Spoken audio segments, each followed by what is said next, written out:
Halo, perkenalkan saya Rizky Ferdinand Yosafat Simanjuntak, biasa dipanggil Yosafat. Halo, aku Ripka Monata Suranza Tambun, biasa dipanggil Ripka.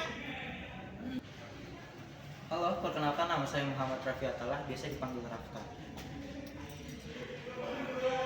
Halo, saya Salman Al-Farisi, biasa dipanggil Faris. Halo semuanya, saya Meliana Monica, biasa dipanggil Meli.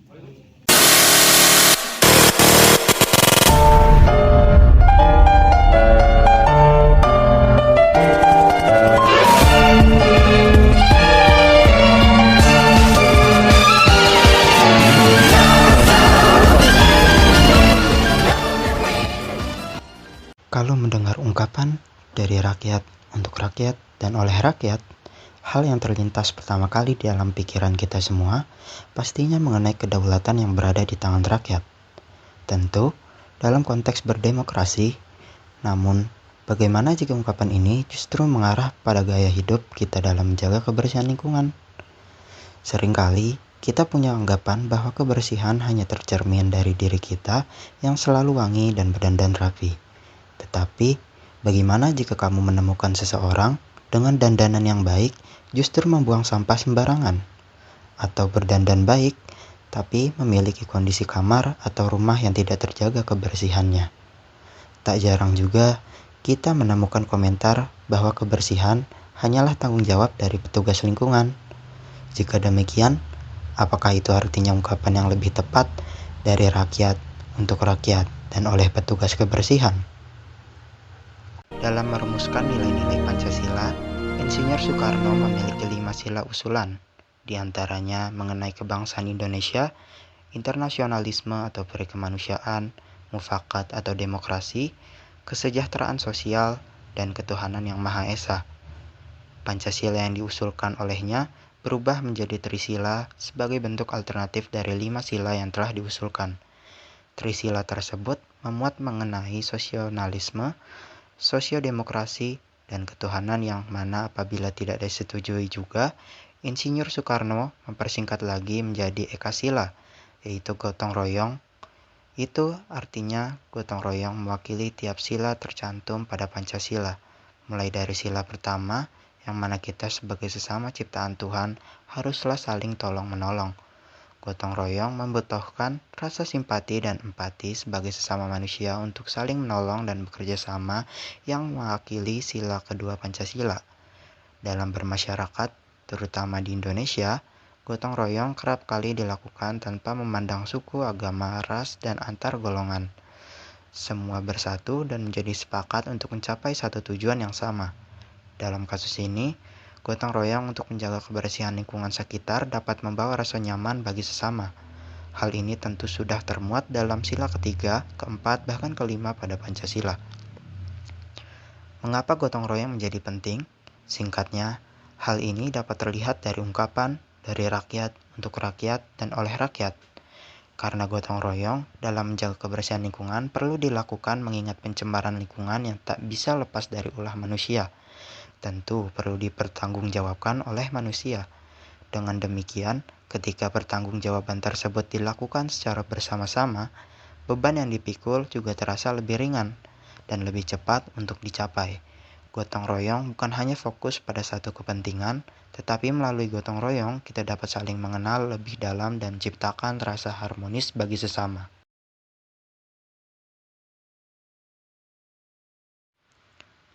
Selama hidup dan tinggal di Indonesia, tentu sangat jarang kita menemukan sebuah lingkungan yang benar-benar terbebas dari sampah. Setiap langkah kita bergerak dan sejauh mata kita memandang, sampah yang dibuang sembarang sudah seperti teman yang siap menyambut kita dimanapun. Hal ini terjadi karena rendahnya kesadaran masyarakat Indonesia dalam menjaga kebersihan. Padahal, kebersihan mewakili setiap sila pada Pancasila. Pada sila pertama, tentunya agama manapun sepakat bahwa kebersihan adalah hal yang harus kita jaga karena tempat kita hidup adalah anugerah yang harus disyukuri. Dan melalui tindakan menjaga kebersihan lingkungan, kita dapat membuktikan bahwa kita bersyukur atas anugerah tersebut. Pada sila kedua sekaligus sila kelima, memperlihatkan dengan jelas bahwa seseorang yang tidak bisa menjaga kebersihan lingkungannya tentunya tidak berperi kemanusiaan, beradab, apalagi adil. Mengapa demikian? Karena seseorang yang memiliki rasa kemanusiaan dan beradab tentunya tidak akan merugikan makhluk hidup lainnya dengan membuang sampah sembarangan. Sungguh tidak adil karena satu tindakan menyimpang yang dilakukan orang lain justru membebani banyak pihak. Pihak-pihak yang terdampak atas pembuangan sampah ini bukan hanya hewan dan tumbuhan, tetapi juga kita sebagai manusia. Di Indonesia sendiri, ada banyak sekali peristiwa hewan-hewan mengonsumsi sampah, mulai dari kambing, sapi, kucing, penyu, ikan, dan masih banyak lagi. Bayangkan, jika kambing, sapi, atau ikan yang kita konsumsi sehari-hari ternyata mengonsumsi sampah. Apakah daging yang kita olah tersebut benar-benar dapat dikatakan sehat? Dampak lainnya datang terhadap tumbuhan, yang mana sampah sendiri dapat menghambat tumbuhan untuk tumbuh. Kemudian, meski tidak melanggar secara langsung, membuang sampah juga menyimpang dari sila ketiga dan keempat pada Pancasila, karena seseorang yang membuang sampah sembarang dianggap hanya mementingkan diri sendiri tanpa memikirkan dampak apa saja yang bisa terjadi ke depannya untuk sekitarnya. Selain itu, tentu dimanapun kita berada, masyarakat manapun pastinya setuju untuk menjaga kebersihan lingkungan dengan tidak membuang sampah sembarangan. Maka, membuang sampah sembarang sama saja menodai kesepakatan bersama yang ada dalam hidup bermasyarakat. Pada masyarakat Indonesia, mungkin membuang sampah sembarangan bukan lagi sebuah kekeliruan, tetapi sudah selayaknya budaya yang tidak mengherankan jika dilakukan. Bahkan tak jarang kita mungkin ikut menjadi salah satu orang yang enggan menegur kekeliruan tersebut. Atau bisa juga jika melihat sampah di jalan dan lebih memilih memalingkan wajah dibandingkan memungutnya sebentar dan membuangnya.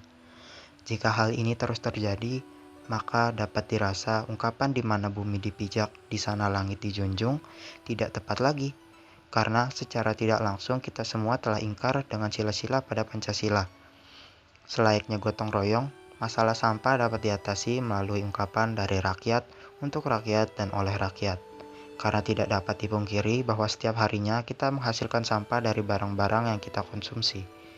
Dan karenanya, kita sebagai masyarakat harus membenahinya dengan cara tidak membuang sampah sembarangan, memilah pembuangan sampah, dan tidak abai pada setiap kerusakan lingkungan akibat sampah dengan ikut menjadi pencegah atau ikut serta dalam mengatasi secara kecil-kecilan saja. Pikiran bahwa ini hanya petugas lingkungan harus dibuang jauh-jauh dari dalam pikiran kita. Tindakan ini bukan hanya bermanfaat untuk orang lain, tetapi untuk kita semua. Dari pemaparan ini, jangan sampai ke depannya masih ada ungkapan di mana bumi dipijak, di sana sampah terlihat.